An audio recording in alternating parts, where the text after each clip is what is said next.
નમસ્કાર મિત્રો, હું છું આપની સાથે વિમલ વાઘેલા.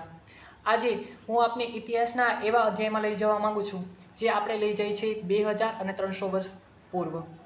હા, હું આજે આપણે હડપ્પા સભ્યતા વિશે વાત કરવા જઈ રહ્યો છું. હડપ્પા સભ્યતા એ જ સભ્યતા કે જે વિશ્વની પ્રાચીન સંસ્કૃતિઓમાં સ્થાન પામેલ છે. આ એ જ સભ્યતા કે જે ઇન્ડસ વેલી સિવિલાઇઝેશન તરીકે પણ ઓળખાય છે.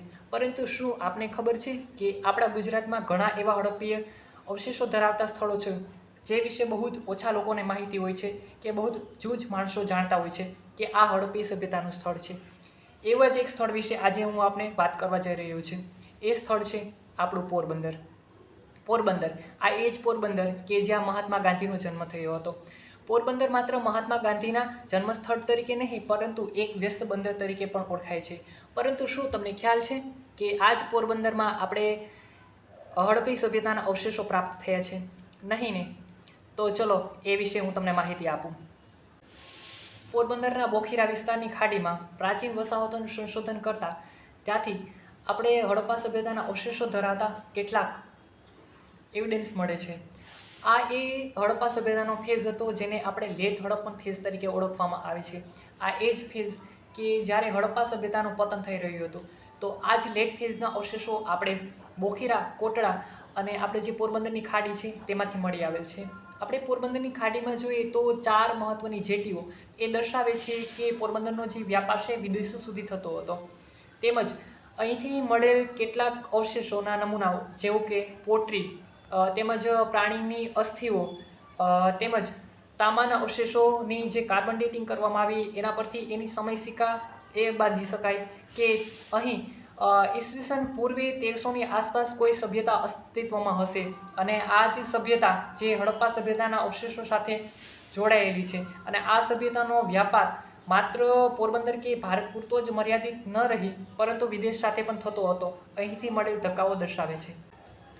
2004માં બોખીરાની ખાડીમાં AS ગોર, સુંદરેશ અને શીલા Tripathi from national institute of ઓશનોગ્રાફી, Dona Paula, Goa દ્વારા ગુજરાતના મેરીટાઈમ એક્ટિવિટીઝના સ્થળો પર રિસર્ચ કરીને archaeological remain of the ancient harbour along the waste cost of India, આ legacy of four maritime heritage ના નામે રિસર્ચ પેપર પબ્લિશ કરવામાં આવ્યું. આ રિસર્ચ પેપર મુજબ બોખીરા અને કોટડામાં જૂની હડપ્પન વસાહતના એવિડન્સ તેમજ સૌથી મહત્વનું કે અહીં 4 જેટીસ ડોકયાર્ડ એટલે કે ધક્કા મળી આવ્યા છે એવું કહેવામાં આવ્યું છે. જે એ દર્શાવે છે કે પોરબંદર આજથી 2300 વર્ષ પૂર્વે પણ ત્યાં વહાણ લાંગરવામાં આવતા હતા અને વિદેશ સાથે તેનો વ્યાપાર ચાલતો હતો. આ મળી આવેલ એવિડન્સ એવું દર્શાવે છે કે પોરબંદર માત્ર અત્યારે જ નહીં પરંતુ પ્રાચીન સમયથી મેરીટાઈમ એક્ટિવિટીઝ માટે સક્રિય સ્થળ રહ્યું છે. તેમજ આ જે મળી આવેલ ધક્કાઓ છે તેને લોકલ્સ અને ફિશરમેન યાની કે ખારવાઓ તેને જૂના ધક્કા તરીકે ઓળખાવે છે. આવી જ રીતે એક બીજો પણ રિપોર્ટ જે મેન એન્ડ એન્વાયરમેન્ટ જર્નલમાં 2006માં excavation at Bokhira, Porbandar on the Saurashtra કોસ્ટના શીર્ષકથી પ્રકાશિત થયો હતો જેમાં પણ તે જ વાત કરવામાં આવી છે. ત્યાંથી પ્રાપ્ત થયેલ વસ્તુઓની વાત કરીએ તો આપણે ત્યાંથી 4 પ્રકારની પોટરી મળે છે, જેમ કે રેડવેર, બ્લેકવેર, બકવેર અને ક્લેવેર. ઓલ્ધો they found some of the bowls, jar અને ઢાંકણા, રંગીન ગોળાકાર વેલી લાઇન્સ અને ક્રોસ લાઇન્સ જે બેટ દ્વારકા, રોજડી અને લોથલ જેવા સ્થળો સાથે મેળ ખાય છે.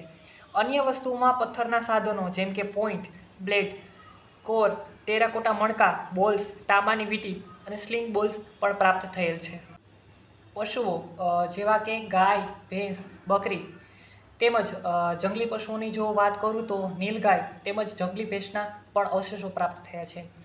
આ અવશેષો પર બર્નિંગ તેમજ કટિંગના નિશાન છે જે આર્થિક પ્રવૃત્તિ દર્શાવે છે.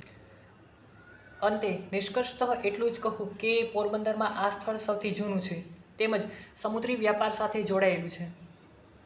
વસાહતમાં લાકડાના થાંભલાવાળા તેઓના મકાનો હતા તેમજ સમુદ્રી સંસાધનો જેવા કે શેલ એટલે કે છીપલા તેમજ માછલીઓનો ઉપયોગ થતો હતો.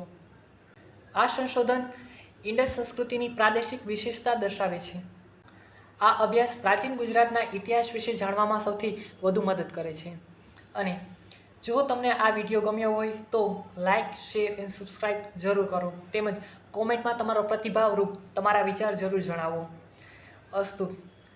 ધન્યવાદ. જય ભારત.